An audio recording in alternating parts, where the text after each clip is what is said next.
we hoard in the bank, we build up, we shore up, we lay up treasure in an earthly bank account. And I'm just not sure that's something we're supposed to be doing. And I know that that's controversial. I know that some Christians would say good stewardship is saving a certain percentage. I just don't know that there's much in the Bible that backs that up. I think we're called to radical generosity. And I think when we go in the spirit of, I'm going to give not just according to my means, but maybe even beyond my means, there is a freedom. And it's not just a spiritual freedom. It's actually an economic freedom too, because we're not enslaved to money and stuff, and a contentment that's dependent on what I've got and how, and a security that's dependent on what have I got.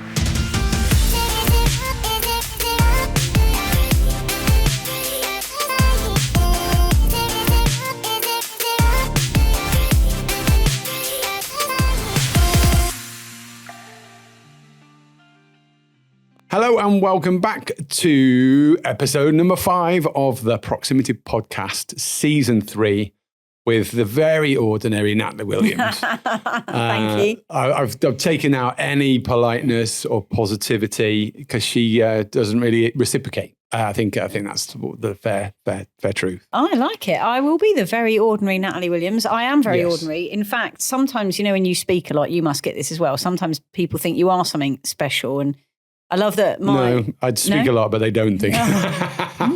Just me then. That's funny. But I am often quick to tell people stories about how things like I once got stuck in a hotel and couldn't figure out the way out of it. Wow. And, just stuff that I'm like, yeah, this stuff looks something, but the real me is not that. Just to humanise yourself. Do you think I come across a bit robotic? Is that what you just said? That's what you just said. That's no, what you become across superhuman. No one who knows me thinks that of me. Ah, right. So we've been on this Jubilee journey, inspired by Jubilee Plus. The awesome I've done it again. No, it's inspired by the Bible. Of course, I was just being facetious. No, but I like the opportunity to come in and just keep bringing you back. It's about Jesus. It's about the Bible. Yes. And it's interesting, we haven't really even gone there with the concept of Jubilee ultimately pointing to Jesus. Oh my goodness. Tell me we've mentioned Jesus in every episode. I believe we have. Must have done. If we haven't, someone should write in and complain. Yes. I've just invited. There you go. Whoops. Here come the million of letters. Let me give you Sam's email address. Yeah. You spell Sam Natalie Williams. I was going to actually spell your name out, but I thought, hey, with my kind of dyslexia, that could come up as anything. There you go. Right. So we've been on this journey. Yes, we of have. Jubilee. We really began to break ground, I think, in the last episode as we began to talk about freedom and release. Yeah. And you've been challenged on this recently. Release from poverty, yeah. I think so. My total biblical conviction, like theological conviction, is that God's heart for people in poverty is to bring relief from poverty and release from poverty. What's the difference? Well, relief from poverty is, I'm hungry, you feed me, you've relieved my poverty for temporarily, and maybe you feed me for a week, so you've relieved me of poverty for a week. But release from poverty, I believe, is actually being lifted out of it and also not living permanently in fear of falling back into it. Like, that's my own personal experience of what God's done in my life. But more importantly than that is what I see in Isaiah 61. And actually it goes beyond that. I believe that God's vision for people in poverty is that they would become oaks of righteousness for the display of his splendor. So that means people who glorify God, but also they become renewers, rebuilders, and restorers of others. So again, this thing we've been talking about, community, communal impact, connectedness, that we're all actually connected to each other. And therefore, when I get God's vision for me as someone who grew up in poverty wasn't just that I would not experience it every day. It wasn't just that I should be released and set free from it, but it's also that I then have a role to play in releasing others from it too.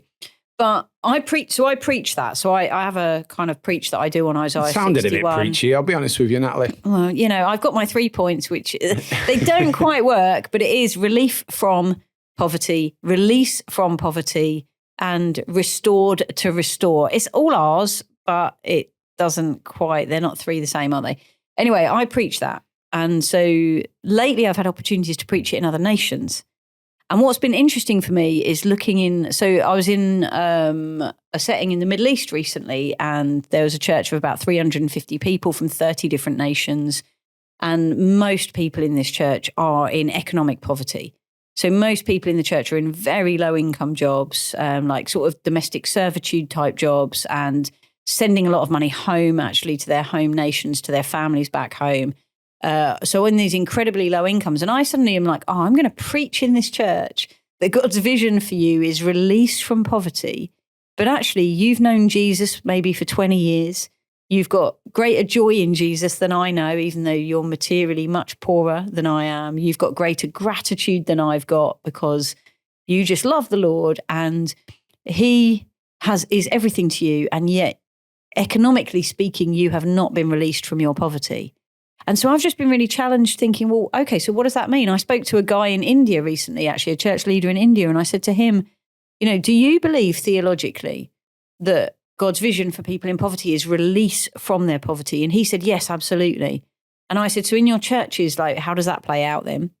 And he's like, yeah, no, most people in our churches are in poverty. And he described even like the middle classes and how much they would earn, which to me sounded like poverty. But he said, that's not poverty, but you can see how they haven't got enough, like the whole principle of sharing, they haven't got land to share. They haven't got, they've got hardly any disposable income at all because they're paying for education and healthcare and rent, and it's all way more than they're earning and stuff like that. So what does that look like then? And so that's been a challenge for me because I have this theological conviction that I see the practice just not working out. And even if you think about a Western wealthy context, someone asked me recently, we've got a guy in our church, he's come to know Jesus, but he is in a very physical, like manual labor profession. He has got a serious physical illness, like condition, and he can't work. He's probably never going to work again. He's at least 15 years away from pension. What's God's vision for him? And I just, again, like I believe God's vision is release. So what does that look like then, Sam? Wow. The great stories. I think flourishing is really important. Is there rich and full life in each of those circumstances? Can we release them to fullness? Yes, we're going to pray for healing, but interestingly, in the third world context, how are they? Do they even need release? Are they asking for release? I imagine they're asking for more of Jesus. Yeah. And that's probably the most precious thing. But what comes back to my mind is Paul to the Philippian church when he is in the place of captivity. By the way, he doesn't pray for release. He doesn't ask them to pray that he be freed. Ultimately, he's heading to death. Yeah. But what he's praying for is for more of Jesus. But interestingly, when he talks about his need, and he thanks them, the Philippian church, for the gift that they've sent, and when we read about how he describes the Philippian church, when he writes to the Corinthian church to sort of highlight how amazing they are, he talks about their abject poverty, he talks about their suffering and their pain, and yet they've chosen to give generously to God and then to him. And there's this beautiful thing, but he talks about his own need and says, I've learned the secret of contentment. I've learned what it is to have little and have much. I can do all things through Christ who strengthens me. So this is a man who is in the little. This is a man who is probably very, very much dependent on the provisions of other people in order to survive. He'll be going days in captivity without the care and provision of others.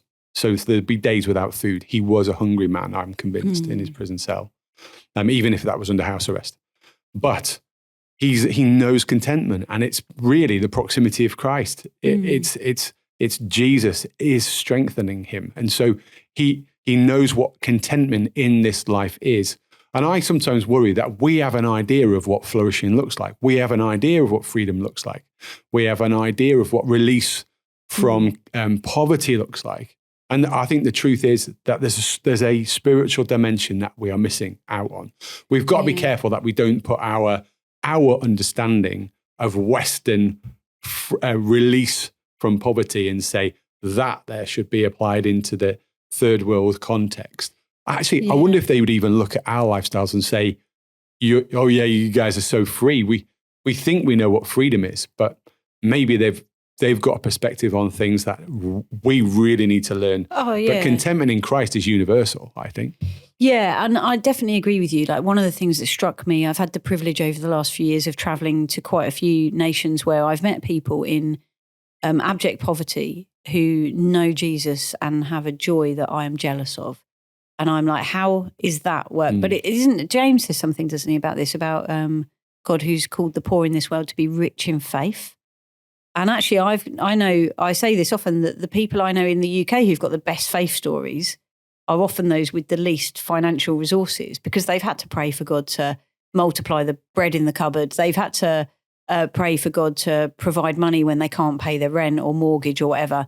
And actually the stories that I love about supernatural provision tend to be for those who, funnily enough, need supernatural provision. And so there is something in that. And I love that story. You were talking about it with the Philippians and the bit in 2 Corinthians 8 where Paul talks about that generosity and says, about they have extreme poverty and an abundance of joy.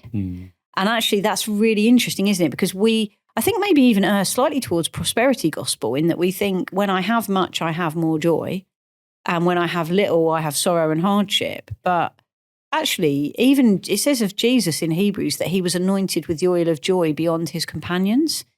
And you think, actually, he's known as the man of sorrows. And it means you can be both. And I think sometimes we don't appreciate in life, not necessarily even just about wealth and poverty, but in a whole load of areas, that we can feel two things at the same time. And they can be, I can sorrow over a situation and still know joy at the same time. And often it comes down to knowing and trusting that God is at work in this situation. God is with me in this situation. Actually, it's proximity to Jesus, like you were talking about in an earlier episode. But I love that in the 2 Corinthians 8, where it talks about what happened when you add these two things together. It's like a mathematical equation that doesn't work, because you get extreme poverty and an abundance of joy. And it says, and they overflowed into a generosity. But also what's really fascinating to me there is that Paul says they didn't just give according to their means. They gave beyond their means. Now, if someone comes to you or me on a Sunday morning and says, God's told me to give away everything I've got plus a bit extra, we're probably going to go, whoa, just hang on a second. Don't, give within your means. But actually, biblically speaking, that's not necessarily what we should be saying. I feel like it sounds like wise counsel, but actually God often calls people to go beyond their comfort zone for sure, and sometimes beyond their means.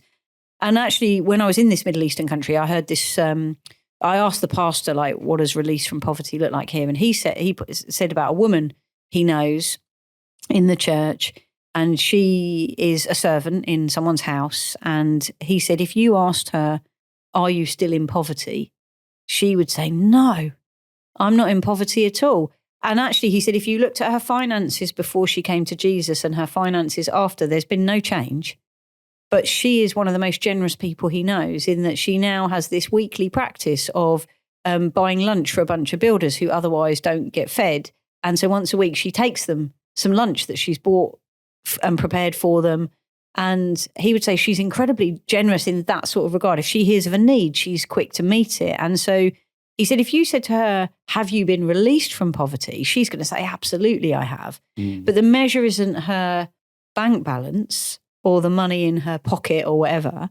The measure is her freedom to be generous. I love that. And so we come back to that concept of freedom again, don't we? And actually, what is God? I think you can have a whole load of wealth. Now, we know people like this, I'm sure, and be incredibly tight with it, incredibly preoccupied by amassing it, incredibly anxious even about losing it. Or you can have very little and be very free to be generous with it. And we see that in Luke's gospel, don't we? When Jesus praises the widow who gives her 2 coins, and she's free. She's free to give all she's got. And just before that, Jesus criticizes the Pharisees and says, they devour widows' houses.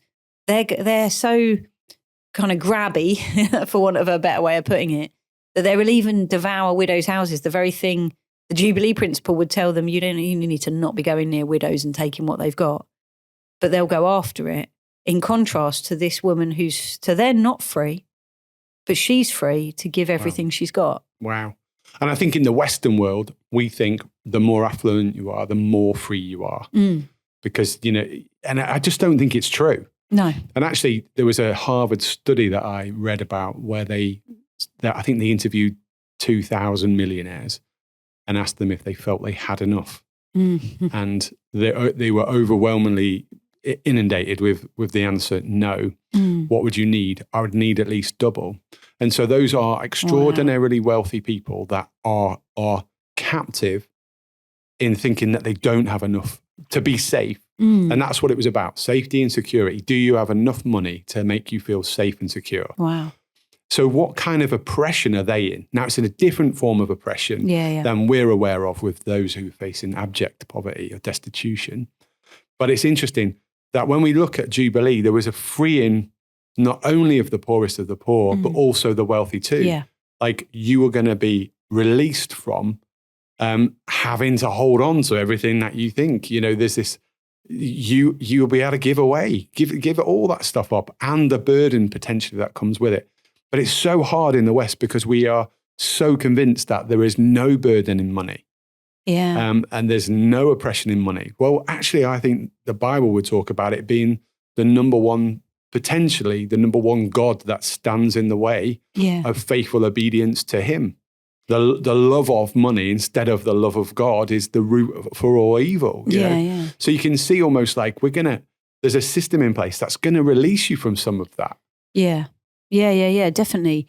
I think there is something really entrapping, I don't know what the right word is, about this amassing more, because that's an extreme example about millionaires or billionaires who just feel like they haven't got enough. But I've seen it at work on a sort of more middle class level, I guess, where, you can always feel like I just need to have the bigger house. I just need to move to the nicer area. I just need to get my kids in a nicer school. I read a friend's book called If Only, and it's kind of how a lot of us live our lives with, if only X happens, then I'll be happy, then I'll be content, then I'll be okay. And it could be anything. Like I think for seasons of my life, it was like, if only I get married, this all will be okay. And it can be like, if only I've got a job that's so well paying that I can leave an inheritance for my kids. Because not all of these thoughts are bad thoughts, are they? Although interestingly on that one, I was reading Psalm 17 the other day, and there's this bit in it about how basically the wicked try to amass money so they can give it to their kids. And I was a bit like, oh, that's interesting, because I know loads of godly people who that's their mindset. I can't give it away because I've got to make sure my kids are going to be looked after. Maybe that's a whole area we shouldn't perhaps, touch on. Although we've not strayed away from the other controversial areas, have we? But this idea of, I don't know about you, but I feel more free when I give.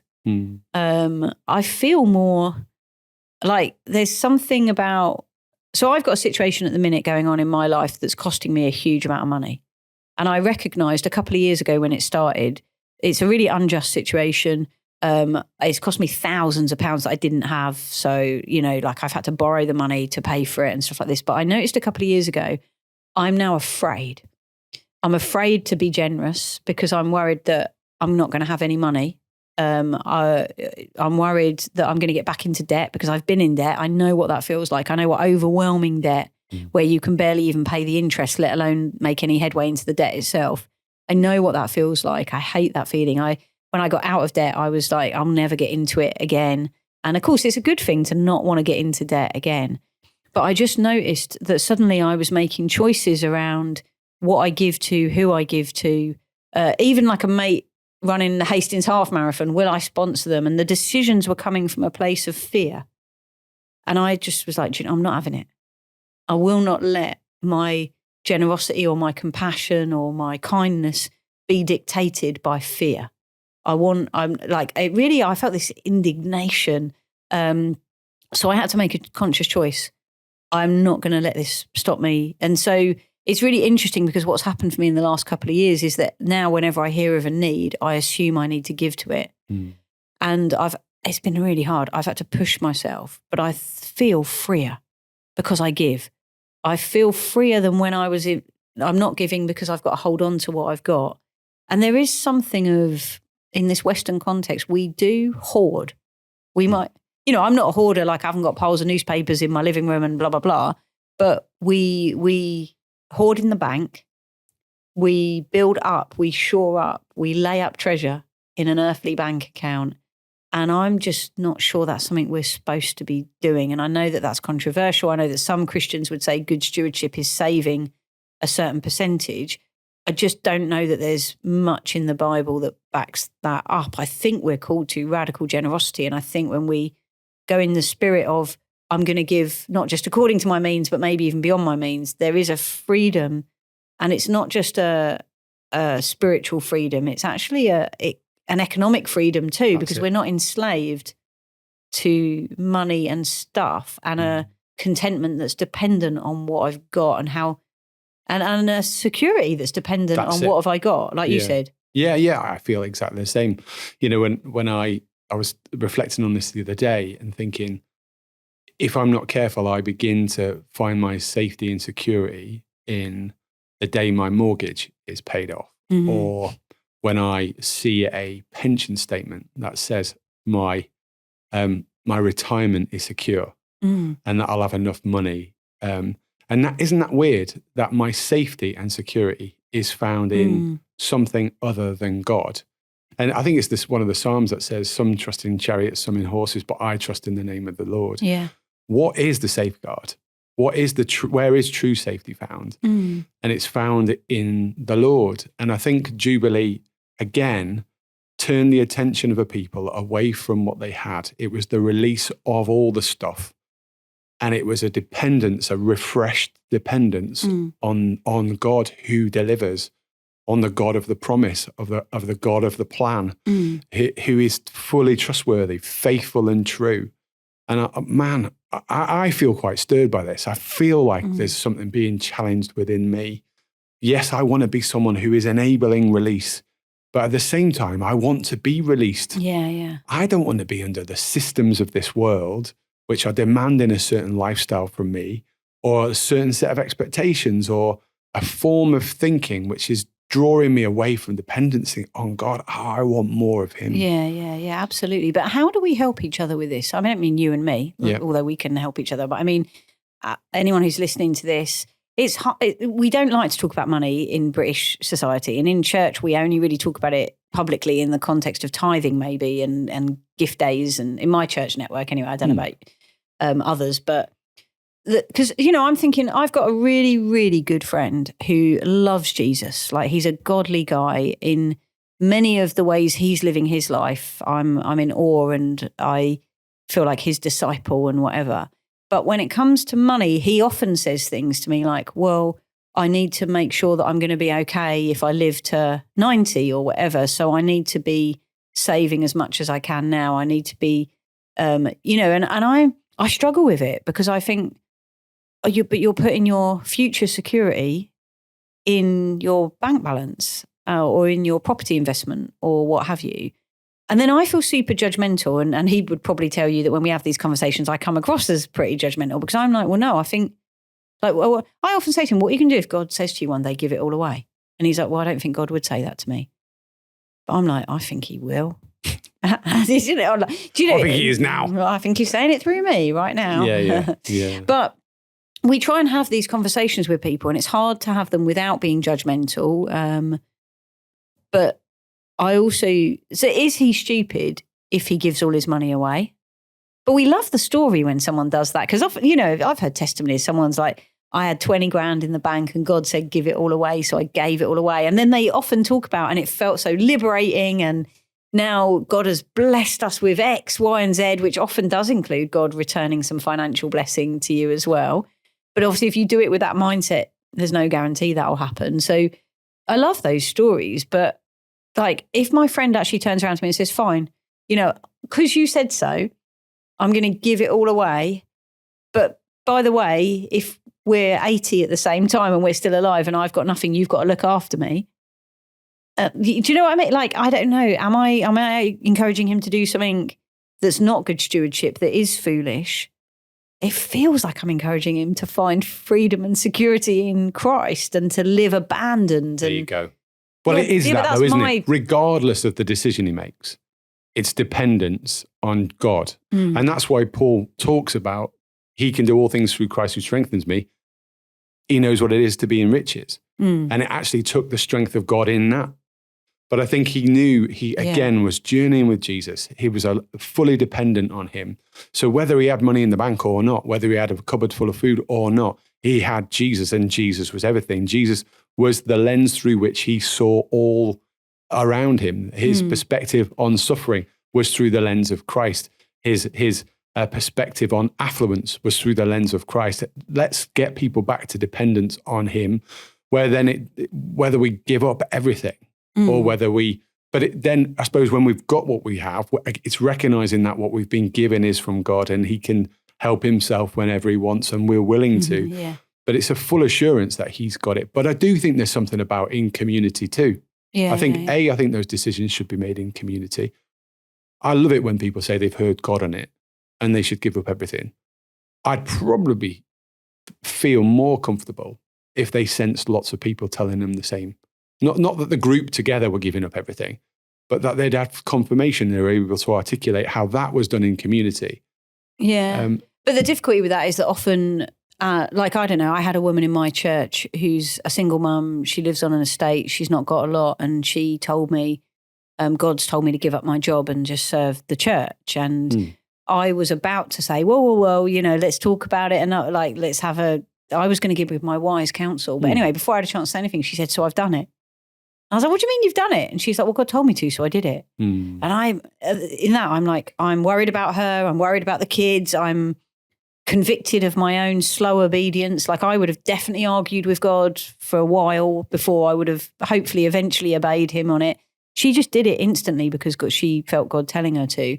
If I'd had a chance to get in and give counsel, I'd have said, don't do it. But I'm not even saying, you know, you do it in the community so that you could convince her not to. I would just want there to be a collective, a group of people that would stand with you and say, we too feel the same. And we are part of the answer. And I think, because again, we've personalized it when it needs to, everything I think needs to be said in the context of believers. No, I agree with you, but I guess my question is more around, are we so indoctrinated by the society in which we live that we couldn't communally wrap around someone? Would our tendency be more to say, don't do it, than it would to say, great, I hear you, I believe God's in this with you, and I'm going to support you as well, like emotionally, spiritually, maybe financially, whatever. But so my question, I agree with you on the things done in communities, definitely better, and we need to recapture a lot of that. But my question is where we're at right now in terms of, you know, kind of Western, pretty middle class Christianity in the UK. Are we in a position to go on those faith journeys with people? And well, my concern is that we would probably say don't do it because the implication would be that my personal lifestyle is now going to be impacted by your holy decision. Yeah. You listen to the Lord and he says, sell everything and it's going to cost me. That's a worry, isn't it? Yeah. You know, if Jesus was really spoken and that woman in all obedience has done it, yes, God will provide, but it might mean an implication for us as the body, the community of believers around them. Yeah. And actually, we've got to also trust that God's with us and that God is enough for us. And then when we've opened the door to say, Jesus, all I have is yours, you can take what you like, he might say, yeah, good, because I took everything that she's got and I'd like you now to provide for her. Yeah. Wow, that's really, really frustrating. But yet this is the God who's in control and he's working all things together for the good of those who love him and are called according to his purpose. But you're right, in modern Western society, this is just so countercultural. And I think there's a conversation here as well around release in terms of not doing stuff to people, but kind of, I don't know what the right word is, participating with people, co-laboring, envisioning, like in that scenario, say God had said to me, right, you now provide for her, which he didn't, as far as I heard or didn't hear. But if he had, not sure you were listening, Nat. No, I had my fingers in my ears, but let's not dwell on that. But no, as far as I know, he didn't say to me, you should now support her. And so for a year, she served the church without a job, and lots of support came. She's got the most amazing stories. She had a brilliant year actually supporting other people who others on the church team would have struggled to support, but she could really relate to them. God did loads in her. He did loads through her. It was just, I thought, I'll come alongside her for the year and teach her a thing or two. I, learned tons. It was a brilliant year.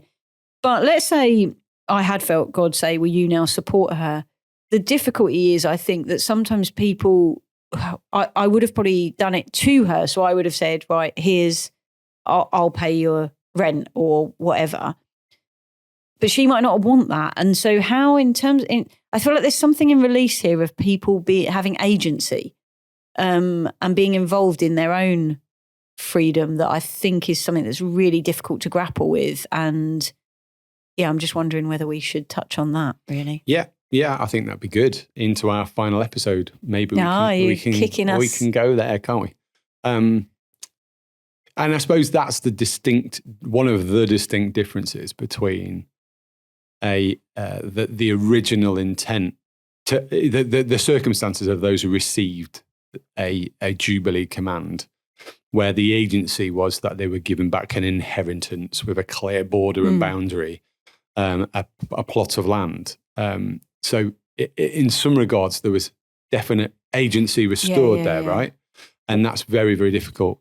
And God had made it very clear what exactly was to happen. So that's, I guess, we will get into that in the final episode of this season then. So what could it look like in a modern day context then to put these things in place? And let's bring in an expert. I can't wait for all your answers, Sam. Oh, let's go. The amazing, wonderful, extraordinary Sam Ward is going to answer that question in episode 6. Tune in next week when I've had time to think and process. Yes, this is good. I feel very stimulated. I feel, challenged deeply to the core. This stuff isn't easy. I want it to be stuff that we can land in our own lives. I want this to be stuff that changes the way that I think and feel. I hope you feel the same. Any wisdom, please do place it in the chat. Anything that you'd like us to maybe look at a little differently or maybe address because we skirted over it and dodged around it. Please feel free to put your comments below. We'll try and pick those up and respond in due course. But thank you so much for journeying with us. This is episode 5. We'll see you next time. God bless.